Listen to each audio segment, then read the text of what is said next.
Добрый вечер. Вы смотрите программу «Якутия Лайв». С вами Ирина Ефимова. В Якутии завершилась 30-я международная олимпиада школьников Туймада. В течение нескольких дней с ребятами работали ведущие ученые, педагоги и эксперты из разных регионов России и зарубежья. Участники игр одновременно демонстрировали свои таланты и учились. О юбилейной проверке знаний и поговорим сегодня с гостем в студии Василием Павловым, ректором Малой академии наук Республики Саха-Якутия. Василий Климович, добрый вечер. Добрый вечер, Ирина. Ну, давайте поговорим сначала об истоках, с чего все начиналось. Поскольку она 30-я, я так догадываюсь, что, наверное, она каждый год проводилась, начиная с 93-го года, правильно? В 94-м году, да, первая Олимпиада у нас прошла. Это было время сложное у нас в стране. Мы помним, после конституционного кризиса 93-го года, черный четверг еще, да, так сказать, 4000 рублей тогда доллар стоил. В это время в России мало кто занимался олимпиадным движением. Это такой очень сложный период жизни был. И в это время наш первый президент Михаил Ефимович Николаев как раз очень прозорливо начал такое движение о создании программы работы с одаренными детьми. И вот эта программа, как раз субпрограмма президентская, она включала в себе создание еще и Олимпиады Туймада, которую мы как раз и начали проводить в 94 году. То есть вы тогда были прямо у истоков, стояли? Значит, я тогда здесь в Якутии не жил, да, кстати, в это время я, в общем-то, находился за границей, в Англии, да, но я это очень хорошо помню, потому что многие мои знакомые этим были связаны, занимались, да, так сказать, и с Михаилом Ефимовичем у меня тоже вот хорошая связь была, да, так сказать, и вот он как раз все это очень даже много обсуждал по этому вопросу, да, так сказать, и почему название Туймада, да, что это должно быть такое бьющееся сердце Якутии, которое созывает очень многих интересных, умных детей со всего мира. И первая Олимпиада, она была удивительная, да, дело в том, что в то время в мире были такие специалисты по олимпиадному движению, это были румыны, да, так сказать, Румыния тоже возрождалась тогда после вот долгой периода экономических сложностей, да, и в свое время, когда вот Николай Чаушеску, его жена Елена Чаушеску создавали у себя очень сильную программу олимпиадную, да, и по химии там была, да, по физике, по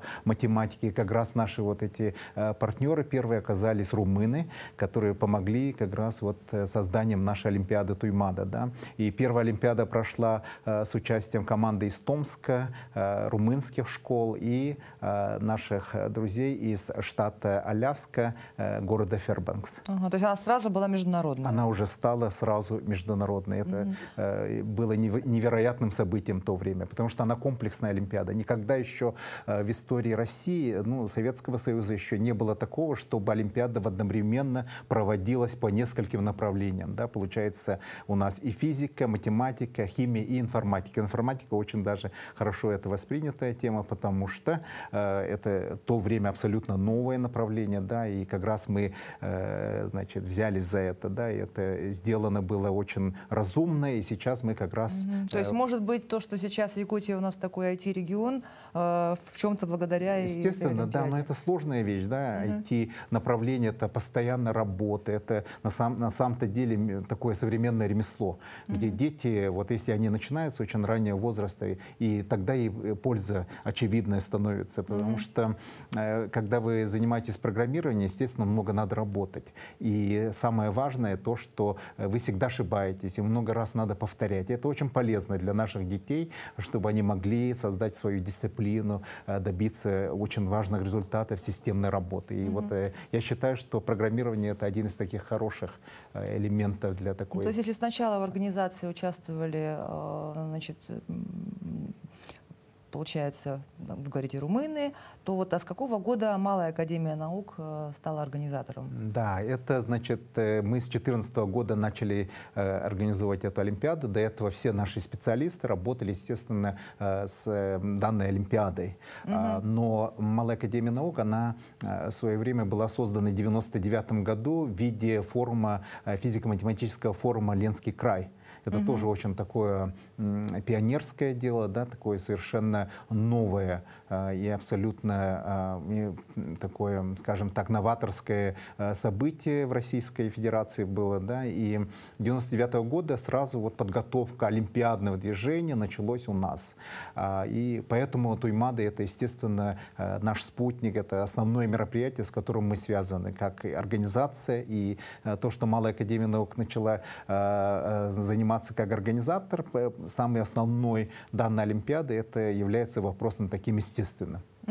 Но вот за эти годы как-то изменилась программа, направление, да. То есть, ну вот говорите, начинали, там было 4 или 5 направлений, да?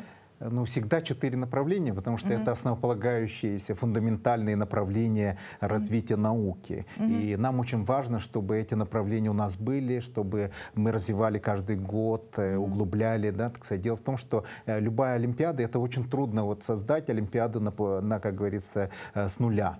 Всегда нужно сообщество. Это, во-первых, сообщество композиторов, это людей, которые занимаются созданием задач.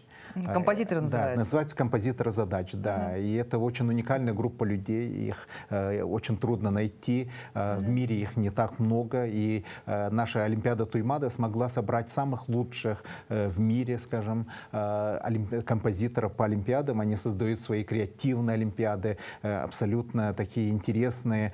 Дело в том, что наш уровень вот олимпиадных вопросов, задач, он абсолютно высокий, он на уровне международных олимпиад по математике и физике. Это действительно очень высокий уровень, но оно имеет удивительный такой пикантный аспект. Он исключительно креативное есть тут направление, поэтому задачи, они уникальные и одновременно парадоксальные. И это очень нравится детям, которые принимают участие, студентам, школьникам, принимающим участие в наших олимпиадах. Наверное, этим объясняется, что более 200 школьников приняли участие. Да. Значит, 77 это получается из регионов России, других. 47 из Якутии и 77 из иностранных государств. Мы как раз не смотрели на такие, нумерологией не занимаемся, да, но цифры такие получились, да, в этом году.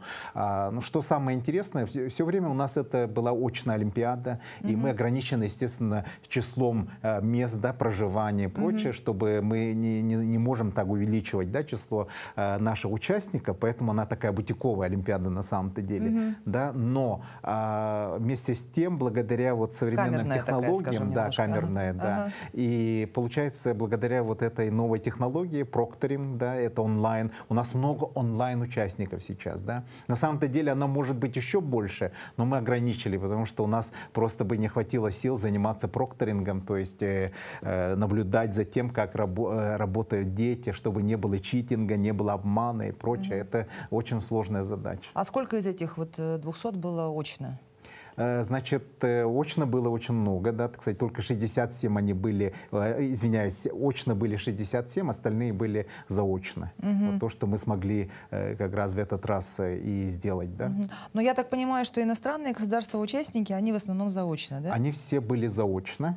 Очень трудно сейчас организовать такое присутствие, но на самом-то деле я лично вот так считаю, что Олимпиада, она должна быть очной, чтобы дети могли друг с другом общаться, чтобы возникли какие коллаборативные связи. Да, это очень важно. Всегда вот где-то у себя в комнате сидит человек, да, и пытается там в Олимпиаде участвовать. Это всегда очень печально немножко, да, в плане того, что Олимпиада еще и общение, и познание нового места. Да, так сказать. Вот они приехали в Якутию, увидели это. Вот наша цель-то была такая, да, чтобы приглашать здесь детей из разных стран мира, да, так сказать, чтобы они могли с нашими школьниками подружиться, увидеть друг друга. На самом-то деле у нас идея же, концепция вот этой Олимпиады, она имеет такой коллаборативный характер, да, и, в общем-то, мы пытаемся создать особую конвергенцию, да, между разных идей и прочее, да, для чего? Для того, чтобы создать такую элиту международного уровня, где были бы возможны разные связи на разных уровнях, что в будущем были проекты, которые совместно создавались нашими участниками Олимпиады. А сколько вот из скольки иностранных государств были участники? Ну, в этот раз, как всегда, да, кстати, у нас очень активно это Сингапур. Они постоянно хотят участвовать. Это национальный, значит, университет, Национальный университет Сингапура имеет свою школу. Называется «Старшая школа по математике и наукам», созданная в свое время премьер-министром Ли Куан Ю. Это уже 15 лет, как она работает. Это самая замечательная и высшего уровня школа. Всегда участвует. Потом из Индонезии наши друзья уже давно. Индонезия сделала невероятный скачок. Это школа симметрии, фонда симметрии, значит, и школа Вардая колледж. Это все знаменитые школы у себя в Джакарте, Бантене, в Индонезии, да, и эти школы уже расцвели буквально невероятным таким красивыми цветами, да, так сказать, в последние 10 лет Индонезия вкладывает огромные средства для того, чтобы развивать эти направления, особенно олимпиадное математическое движение. И потом у нас наши казахстанские друзья, которые всегда принимали участие. Это уже 98-го года активность казахстанцев превышает все возможные, да, так сказать, лимиты. И в Казахстане идет такая революция олимпиадного движения. Вообще она началась очень активно, и сейчас казахские ребята, они просто занимают все лучшие призовые, первые места. У них идет такой ренессанс невероятного такого олимпиадного движения. И четвертое — это наши румыны, да, так сказать, румыны всегда готовы, которые стояли у истоков, они наши самые замечательные последователи и люди, которые поддерживают Олимпиаду. А вот вы сказали композиторы задачи, а у нас есть свои композиторы задачи? Да, у нас есть наши композиторы, это сейчас очень много молодых, я скажу, значит, и студентов, молодых ученых, которые бывшие участники Олимпиады, которые сами, значит, занимаются составлением задач, и это замечательно. Вот я всегда очень рад, вот были знаменитые у нас, да, составители задач, допустим, это Артем Васильев, который стал там чемпионом мира по программированию, который был участником Олимпиады, и сейчас много новых появилось ребят, которые наших, собственно говоря, значит, якутских участников Олимпиады предыдущих лет. Но там какой-то принцип же есть их составления? Да, принцип очень сложный на самом-то деле, потому что это не просто так взять, да, так сказать, составить. Там оно имеет свою особую логику составления, да, задач. Оно должно основываться на прежних принципах. Естественно, оно должно обладать абсолютно высоким таким уровнем, особенно быть не однозначным, да, так сказать, а исключительно сложным в плане теоретическом, и одновременно есть такие возможности для креативного подхода. Поэтому мы всегда считаем, что бывает так, что ребенок берет задачу, думает очень просто, начинает с ним разбираться и не может дойти до конца. Да, такое тоже бывает. И обычно очень печально, что иногда участник застревает на одной задаче, да, и потом не сможет получить ни одного балла. Вот такое тоже бывает. Но есть вот такие, которые очень быстро работают. Но это все связано с невероятной зависимости всех этих решений из Олимпиад, с уровнем подготовки и сколько часов времени вы потратили на это. Вот если, допустим, китайские или румынские ребята, да, они тратят невероятное количество времени для того, чтобы подготовиться к Олимпиадам. Это у них с утра до вечера, работа невероятная. У нас, кстати, это не так сильно возможно, да, так сказать, потому что у нас есть задачи в школе сложных много, да, так сказать, которые нужно решить, ЕГЭ и прочее, да, так сказать. Но момент еще такой, что в России все-таки удалось создать такой уровень подготовки к Олимпиадам, но это, опять же, требует большого количества, опять же, человека часов работы и участия в различных летних школах, лагерях. Это круглогодичная подготовка. А там какой-то личный и командный зачет еще идет, правильно я понимаю? Значит, ну, мы сделали такой командный зачет. Естественно, страны там тоже принимают участие, но Олимпиада прежде всего это личный, да, контест, это личное соревнование, потому что все равно это, значит, звучит так, да, Олимпиада. Это, значит, связано... Ну, то есть там нет каких-то задач, которые коллективно решать там и так далее? Такого нету, да. Дело в том, что это индивидуальная вещь, и поэтому она считается таким мерилом абсолютного качества. А что она потом дает участникам? Ну вот я победитель Олимпиады Туймаада. Туймаада для стран, например, Казахстан, когда, значит, участник-победитель казахстанец, он получает от государства специальный грант, который позволяет ему поступить в любое, значит, учебное заведение и получить за это оплату от правительства Казахстана. То есть, по итогам, например, вот нашей Олимпиады. Но у нас есть казахские наши участники, которые потом поступили в Гарвард, да, очень высокие, там известные университеты Плюшевой лиги в США, да, так сказать, Ельский университет и прочее, да, так сказать, это технические известные университеты, Рокфорд. Ну, то есть реально высокий уровень, и получается страна сама поощряет своих... Да, поощряет. А те вот, например, румынские дети, да, они тоже получают дополнительные баллы для поступления и в свои университеты, и, опять же, гранты от правительства для поступления в международные университеты. И, кстати, вот их победителей всегда встречает президент страны у себя в президентском дворце. Это абсолютно такой большой праздник, который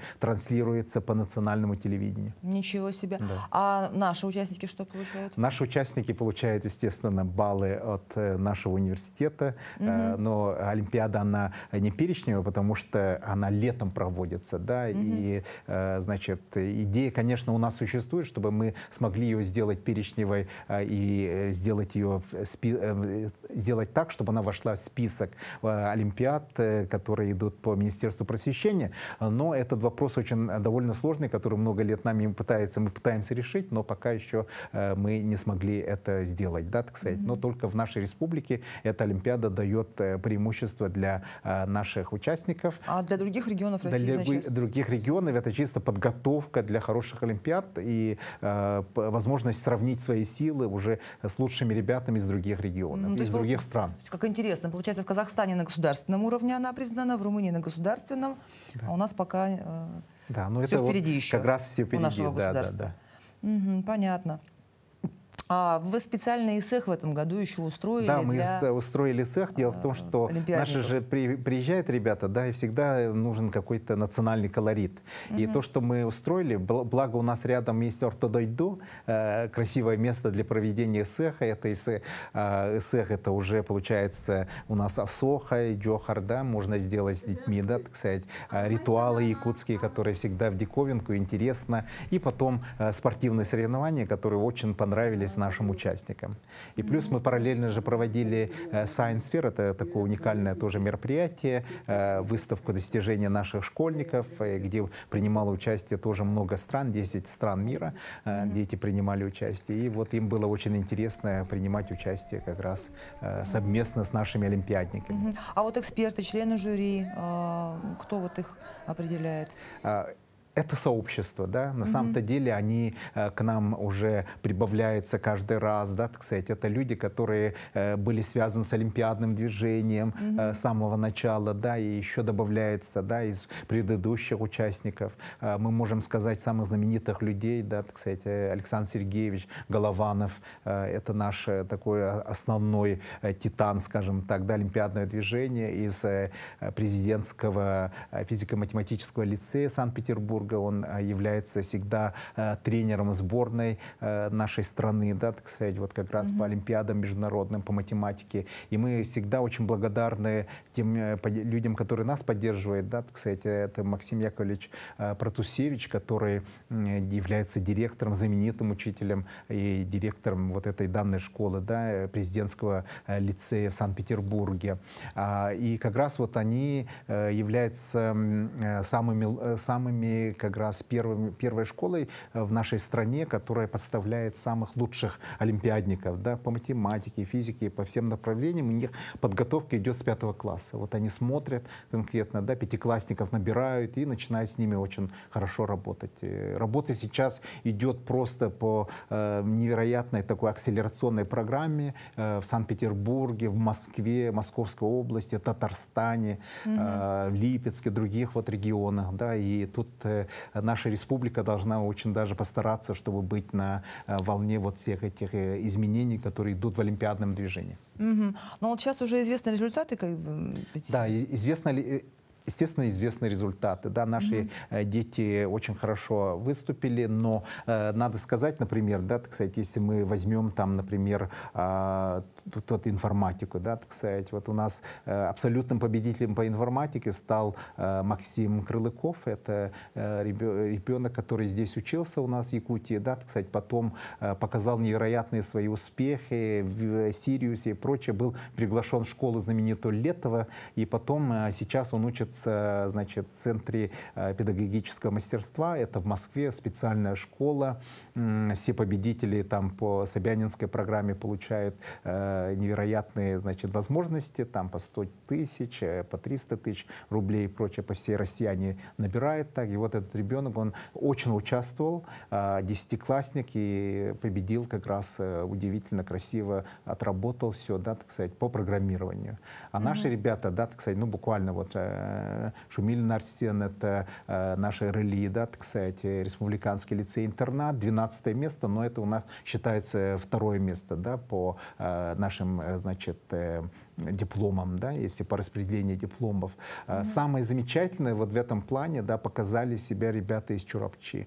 Ну, в общем, чурапчинцы, они по программированию очень сильно выделились. В этом году у нас в марте месяце своя олимпиада была командная, да, и чурапчинские ребята были первыми. Это говорит о том, что можно к олимпиадам готовиться у себя, значит, буквально в сельской местности, спокойно. Для этого требуется, ну, максимальное участие. Это самоучки, да, практически, и которые показали себя. Но, естественно, у них хороший учитель Прокопий Прокопьевич Захаров, но ребята уже давно, значит, превысили все возможности, которые могут дать учителя. А они ведь могут тренироваться по задачам прошлых лет, да? Ну, естественно, олимпиада же это всегда подготовка по задачам, которые шли с предыдущих, да, так сказать, оно, так как мы говорим, да, так сказать, это все имеет взаимосвязь, да, так сказать, оно не получается исключительно из ничего, оно все основывается на предыдущих задачах, но мир настолько разнообразный, задачи везде огромные, в мире происходит, как мы знаем, много олимпиад, и наши как раз композиторы, они и участники всех этих событий, поэтому у них появляется много новых идей, и поэтому задачи каждый раз и сложнее, интереснее, и совершенно не вкладывается как раз, ну, в канву тех предыдущих задач, да, хотя они в основном идут по тому же уровню, но их объединяет чисто качество да, этих задач. А бывает же так, что вот кто-то решил задачу таким образом нестандартным, ну, как бы правильно, но совершенно своим методом, о чем композитор даже не задумывался. Да. Бывает такое, да, особенно вот курьезные были у нас вещи несколько лет назад, иранцы у нас участвовали, да, и вот иранский один студент, парень такой интересный из центра Авиценны в Тегеране, он сделал задачу, решил, да, на абсолютно по другому способу, да, так сказать, видимо, у него и подготовка другая, и прочее, да, так сказать, это удивило всех буквально, да, это было неправильно, но вопрос решения сам, да, так сказать, по себе был уникальный, удивительный, да, так сказать, то есть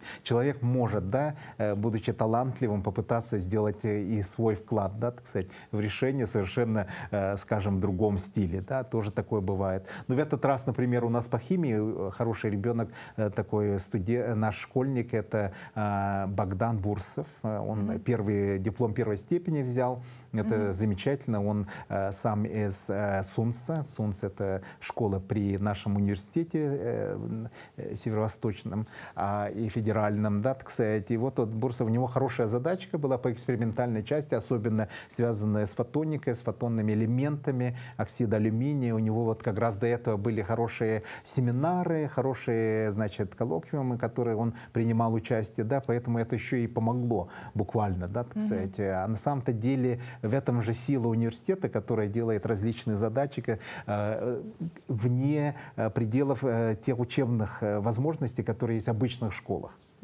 А мне вот еще интересно, как определяется вот категория участников? То есть, ну, в одной стране понятно, да, для 5 класс отдельно, 6 класс отдельно, 7 и так далее. Но если олимпиада международная, система образования там везде разные, да, где-то 11 лет учится, где-то 10. Вот как понимать, какого ребенка да, с каким возрасту, сажать? Да, по возрасту. Возраст очень важная тема. У нас, например, всегда шло несколько, значит, такое слаживание, да, так сказать, в некоторых странах 12 лет, да, это американская система образования, да, то есть у нас 11-летние уже завершают школу, у них 12-летние, но 12-летние уже, получается, это старшая лига, да, у них задачи и посложнее, и прочее, и младшая лига, вот поэтому мы делим, да, так сказать, по физике у нас и есть и старшая лига, и младшая лига, по химии то же самое, и по математике. По информатике все, значит, занимаются одним и тем же, потому что там уже другой абсолютно стиль, да, так сказать. То есть мы тут учитываем уже и возрастной, да, так сказать, есть сенс возрастной определенное, да, так сказать, вот и разделение идет, деление идет по возрасту. А где вот эта планка проходит? Значит, нам обычно это 14-15 лет ниже, вот, да, так сказать, те, которые старше, это уже старшая группа. Но бывает так, что мы всегда разрешаем, чтобы дети, которые себя чувствуют сильными, могут принимать участие в старшей группе. Ну да, если ему 15 лет, а он учится там ну и лучше 10-11 там понимает себя, да, уже. кстати, он может. Понятно. Но а как туда попадают на эти олимпиады? Я так понимаю, что случайных там детей не бывает. Естественно, олимпиадники — это такие же спортсмены, на самом-то деле, да, кстати, они тренируются, у них свой цикл тренировок, это очень такое... Ну, все друг друга знают, они начинают с маленьких олимпиад. Вот тот же, я помню, вот Богдан Бурсов, да, он в 2020 году начал, да, и у него в марте месяце 2020 года он стал победителем, еще восьмиклассником первой орбитали. Это такая олимпиада, которую мы проводили. Это была заочная, к сожалению, тогда наступило вот ковидное время, пандемия, да, кстати, вот это ребенок такого ковидного времени, да, так сказать.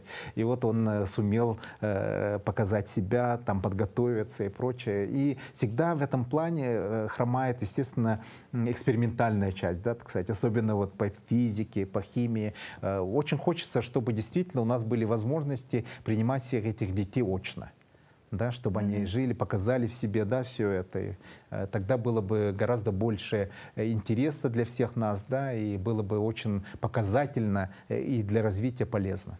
Ну, то есть, получается, смотрите, как вот дети Азии в свое время начинались, да, игры спортивные, международные. Да. Вот, и сейчас все-таки они пришли к признанию и Международным олимпийским комитетом, и, соответственно, и Российским олимпийским комитетом и так далее. И все регионы борются за право участия.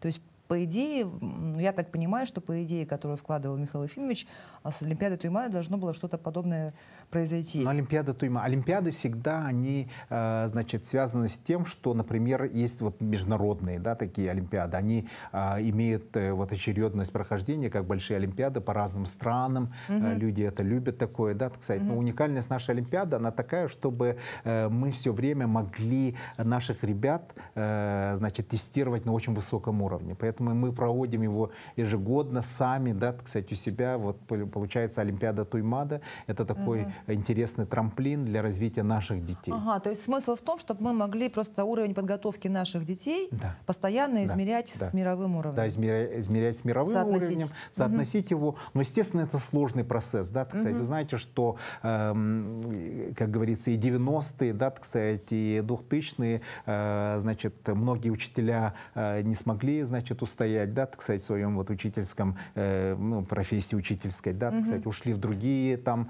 В советское время это было легко, потому что возможностей было меньше, учителя могли развиваться и давать такие хорошие результаты. А сейчас возможностей очень много, да, для работы, особенно для мужчин, поэтому, значит, учителей мало, да, так сказать, мы всегда, они ценятся невероятно высоко. Подготовка учителей имеет огромное значение для того, чтобы у нас было все время такой большой пул хороших ребят для того, чтобы они принимали участие. В России идет такая тенденция снижения результатов, да, по физике, по всем остальным предметам, кроме информатики, допустим, да, так сказать.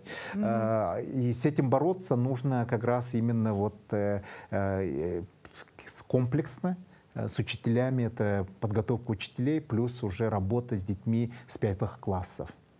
Вот такая история. Она сложная, комплексная история, которую нужно все время развивать. А иного пути нету. Дело в том, что это вот особенно показательно для математиков, потому что если человек занимается, там, 8 класса уже начал там интересоваться математикой, но потом он станет в большой компании, это уже четко, уже ясно, да, так сказать, ну, на уровне аналитиков, да. А те, которые занимались уже с 5 класса, они становятся уже такими креаторами, да, созидателями уже новых программ и прочее, да, так сказать. То есть уже тут мы видим абсолютно интересную функциональную, да, особенность подготовки в раннем возрасте, чуть позже, да, так сказать, оно имеет разные результаты для наших детей будущей уже профессии, то особенно есть, в математике. Чем раньше начнешь вот именно заниматься, да, такими это очень важно. Олимпиадами. Да, вот чем раньше мы начинаем, тем лучше, да, так сказать. И особенно олимпиадная тема — это все-таки работа невероятно связана больше, да, с памятью человека, да, так сказать, его способности концентрироваться.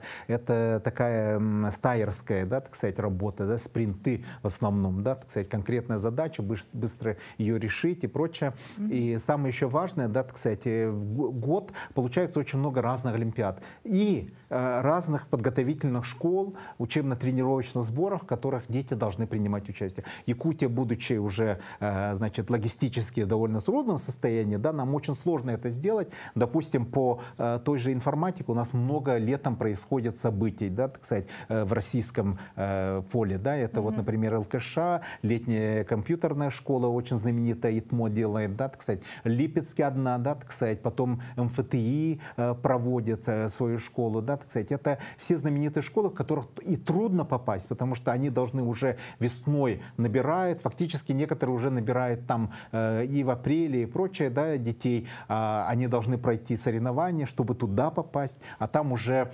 само обучение стоит 69 тысяч, допустим, да, так сказать, это минимум. А так вот все это очень дорого, и туда еще надо доехать, вот это все организовать довольно сложно. А то есть мы это делаем для того, чтобы у наших детей была вот возможность? Да, возможность для того, чтобы развиваться именно в олимпиадном движении. Олимпиадное движение дает особенно исключительно полезно для математиков. Да? А как мы знаем, математика — это в основном основа, да, технологического прогресса.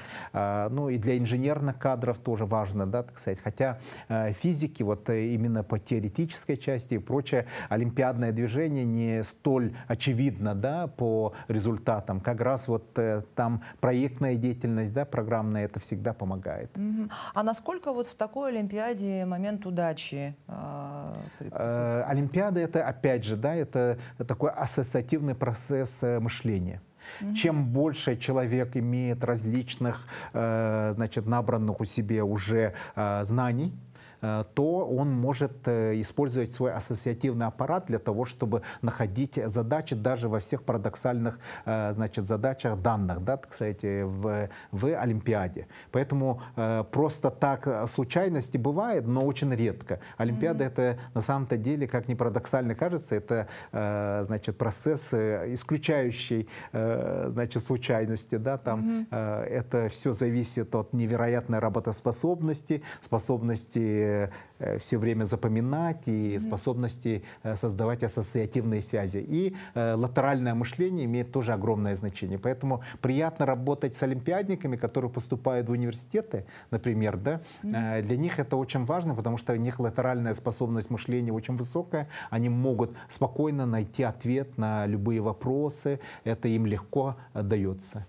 А бывали какие-то, не знаю, невероятные дети, которые участвовали по двум направлениям, например? Ну, естественно, значит, чтобы дойти до очень высокого уровня, да, это довольно тяжело, но есть такие моменты, да, так сказать, это вот дети, которые могут, в нашем случае такого практически никогда не было, но я знаю много вот разных примеров, допустим, да, которые по физике и химии могли принимать участие на очень высоком уровне, потому что все-таки мир, значит, природа, да, так сказать, она же не делит там на химию, физику, да, это мы делим, люди сами, да, да, создаем разделение, классификацию и прочее, да, потому что это в силу нашей ограниченности мышления, да, так сказать, и способов исследования мира окружающего, да, так сказать, мы создали химию, мы создали физику, расчленили как раз природные явления, да, так сказать, а на самом-то деле это явления взаимосвязанные, это феномен общеприродный, и поэтому дети могут это воспринимать совершенно по-другому,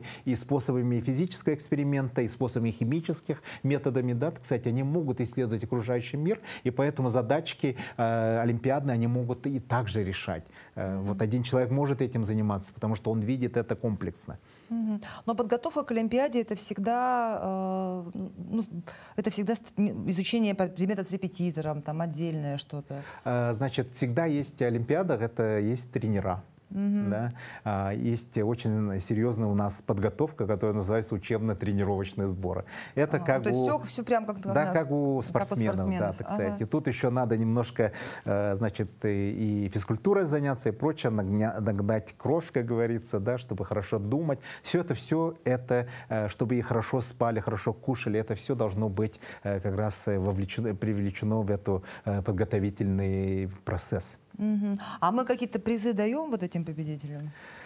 Ну, естественно, наши призы довольно скромные, да, так сказать, это и получается, значит, почетное звание, да, так сказать, и просто грамоты, сертификаты, такие вот вещи, да, так сказать, но оно имеет значение действительно, да, так сказать, такое intangible, да, так сказать, то есть это неощутимое, да, так сказать, нематериальное, да, вот это значение, и этим эта Олимпиада хороша, да, Туймаада в этом плане, потому что это незабываемые, значит, воспоминания, это то, что человек сумел, значит, принять участие вместе с самыми лучшими ровесниками на мировом уровне Олимпиаде, которые прямо у себя дома им провели.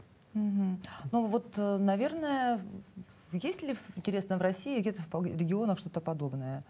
Ну, естественно, в России есть различные олимпиады, которые сейчас проводятся, допустим, известными там центрами, школами, Иннополисе, везде, да, так сказать. Но такие олимпиады очень трудно создавать, да, так сказать. Это на пустом месте, с нуля создавать невероятно сложно. Это создавать надо, опять же, сообщество композиторов, значит, судей и прочее. Поэтому олимпиада вот как раз нам удачно удалось в свое время, да, когда мало кто этим интересовался, занимался вот это создать, да, так сказать. И вот я всегда вспоминаю слова Юкичи Фукузава, известного японского просветителя, который сказал, вот как раз самое то время, да, когда все разрушено, да, так сказать, вот в это время надо и думать о будущем, да, вот создавать именно это. Вот когда он создал свой университет в 1868 году, когда вообще правительства не было в стране, да, в Японии, он думал о будущем, и фактически это помогло в дальнейшем в развитии Японии, да. То же самое мы должны думать, да, так сказать, что в самое тяжелое время, да, лучше всегда думать о будущем,